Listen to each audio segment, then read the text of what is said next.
अस्सलाम वालेकुम फ्रेंड्स। आज मैं आपके लिए एक रियल लव स्टोरी लेकर आई हूँ जिसे सुनकर शायद आपकी आंखों में आंसू आ जाए। मेरी आंखों में तो आंसू आ गए जब ये स्टोरी मेरी आपा ने मुझे सुनाई। तब मैं ये सोचने लगी, क्या कोई किसी से इतनी मोहब्बत कर सकता है कि उसके लिए कुछ भी कर गुजरे। तब मुझे ये स्टोरी सुनने के बाद एहसास हुआ कि मोहब्बत भी इंसान से क्या कुछ करा सकती है। अब स्टोरी में क्या हुआ ये तो आपको सुनने के बाद ही पता चलेगा। तो चलिए वीडियो स्टार्ट करते हैं। ये बात उन दिनों की है जब ना ही कोई सुख सुविधा हुआ करती थी, जैसे ना ही कोई गाड़ी वगैरह हुआ करती थी और ना ही फ़ोन वगैरह हुआ करते थे। अगर लोगों को एक जगह से दूसरी जगह जाना होता तो वो या पैदल जाते या साइकिल से जाते, और अगर किसी से बात करनी होती तो वो ख़त के ज़रिए बात करते। खैर, मैं आपको स्टोरी बताती हूँ। एक अरीबा नाम की लड़की थी जो अपने गांव मलकपुर में अपने अम्मी पापा के साथ रहती थी, जो दिखने में काफ़ी सुंदर थी। बहुत ही सुलझी हुई पाक दामन लड़की थी।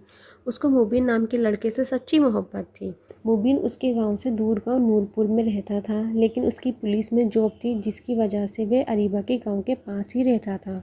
मुबीन को भी अरीबा से सच्ची मोहब्बत थी, लेकिन अरीबा को मुबीन से बेपनाह मोहब्बत थी, इसका अंदाज़ा मुबीन को नहीं था।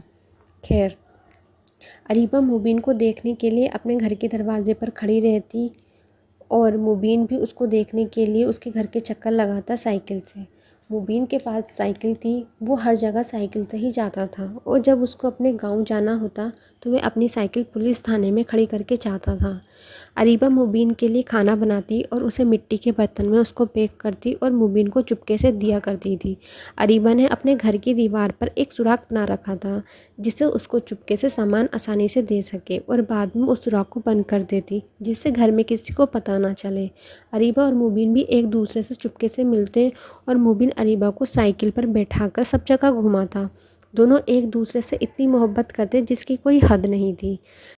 जब मुबीन अपने घर चला जाता तो वह अरीबा को खत भेजा करता और अरीबा भी उसको खत भेजकर उसका हालचाल पूछा करती थी। एक दिन अचानक मुबीन अपने गांव चला गया और उसके घर वालों ने ज़बरदस्ती शादी उसकी कहीं और कर दी।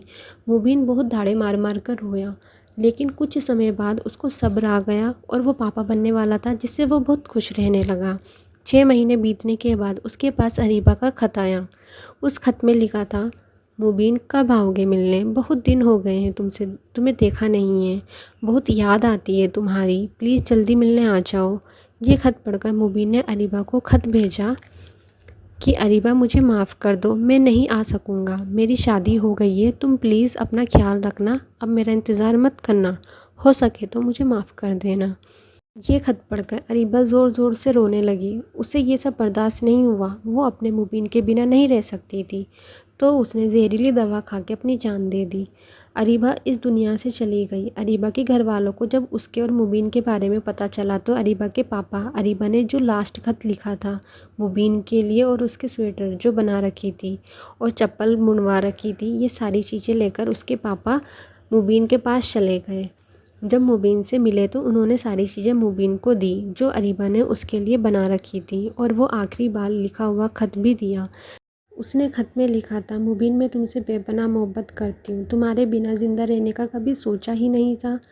मुझे दुख इस बात का नहीं कि तुमने कहीं और शादी कर ली, मैं तुम्हारे बिना नहीं जी पाऊँगी, इसलिए मैं इस दुनिया से जा रही हूँ, अपना ख्याल रखना मुबीन। ये पढ़ते ही मुबीन चिल्लाकर रोने लगा और कहने लगा, अरीबा मुझसे इतनी मोहब्बत करती थी, उसने मेरे लिए अपनी जान दे दी, अरीबा मेरी वजह से मरी है तो मैं कैसे ज़िंदा रह सकता हूँ। उसको ये बर्दाश्त नहीं हुआ और उसी वक्त उसने अपनी रिवॉल्वर से गोली मारकर अपनी जान दे दी। जब मुबीन की पत्नी को पता चला मुबीन नहीं रहे तो उसकी पत्नी ने भी अपनी जान दे दी, और उसका बच्चा जो पेट में था वो भी दुनिया में आने से पहले ही रुखसत हो गया। इस तरह से 4 ज़िंदगी बर्बाद हो गई। तो फ्रेंड्स, आपने देखा सच्ची मोहब्बत इंसान से क्या करा लेती है। ये स्टोरी जब मैंने सुनी तो मेरे आंखों में सच में आंसू आने लगे और मैं स्टोरी को फ़ील करने लगी कि वाकई कोई किसी से इतनी मोहब्बत कर सकता है।